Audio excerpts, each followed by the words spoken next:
चंगी चरला गटकेसर के तमाम मलकाजगिरी पार्लियामेंट के तमाम हिंदू भाइयों से गुजारिश कर रहा हूँ, देखो हमको एक दूसरे के साथ रहने की आदी है, हम एक दूसरे के बगैर नहीं रह सकते। हम हिंदू मुसलमान एक दूसरे के साथ रहते आए थे, बरसों से ये गंगा जमनी तहजीब है, इसको बीजेपी आरएसएस ख़त्म नहीं कर सकती।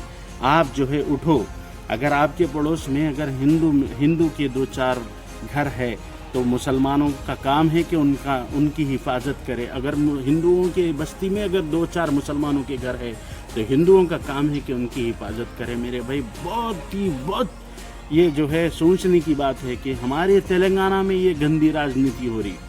आपको और हमको जात पात की राजनीति से उठ करके एक दूसरे का साथ देना है और यहाँ से बीजेपी आरएसएस का सफाया करना है। मेरे भाई आज हमको और आपको एक होकर तेलंगाना से बीजेपी का सफाया करने की ज़रूरत है। मेरे भाइयों, मैं देखा बहुत शर्मिंदगी हुई कि मस्जिद के बाहर स्पीकर लगा करके जो है वो राजा सिंह की आवाज़ पे पहले जो है गाने बनाए, गंदे गाने बनाए।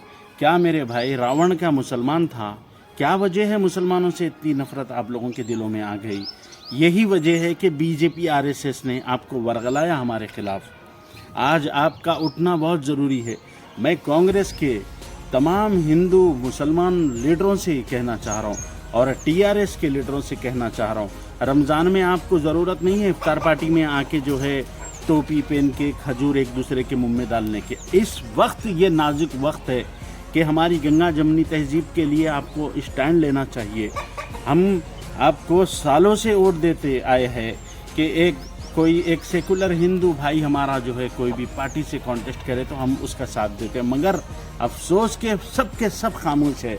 चंगी चरला में जो गंदी राजनीति कर रहे बंडी संजय की तो जो है उसकी किस्मत में जो है सत्ता नहीं है, मगर बंडी संजय तो हमेशा खेलते आया। मगर मेरे को ये अफसोस हो रहा कि इटाला राजेंद्र बीआरएस टीआरएस जब थी खुद पे बड़े जो है झूठे दावे करता था कि हम सेकुलर है फला हैं। इटाला राजेंद्र से मेरे को ये उम्मीद नहीं थी। हमने इटाला राजेंद्र के साथ में टीआरएस में जो है साबिका में बहुत काम किया। उसके दिल में वाकई मुसलमानों के ख़िलाफ़ में नफ़रत नहीं थी कि आज चंगी चरला में जो ढोंग कर रहे सिर्फ़ और सिर्फ जो है मलकाजगिरी कॉन्स्टिट्यूंसी से जो है एक सेकुलर लीडर को हराने के लिए ये गंदी राजनीति कर रहे हैं। मैं चंगी चरला गटकेसर के तमाम मलकाजगिरी पार्लियामेंट के तमाम हिंदू भाइयों से गुजारिश कर रहा हूँ, देखो हमको एक दूसरे के साथ रहने की आदी है, हम एक दूसरे के बगैर नहीं रह सकते। हम हिंदू मुसलमान एक दूसरे के साथ रहते आए थे, बरसों से ये गंगा जमनी तहजीब है, इसको बीजेपी आरएसएस ख़त्म नहीं कर सकती। आप जो है उठो, अगर आपके पड़ोस में अगर हिंदू के 2-4 घर है तो मुसलमानों का काम है कि उनकी हिफाजत करे। अगर हिंदुओं के बस्ती में अगर 2-4 मुसलमानों के घर है तो हिंदुओं का काम है कि उनकी हिफाजत करे। मेरे भाई बहुत ये जो है सोचने की बात है कि हमारे तेलंगाना में ये गंदी राजनीति हो रही। आपको और हमको जात पात की राजनीति से उठ करके एक दूसरे का साथ देना है और यहाँ से बीजेपी आरएसएस का सफाया करना है। मेरे भाइयों, जय तेलंगाना, जय भारत।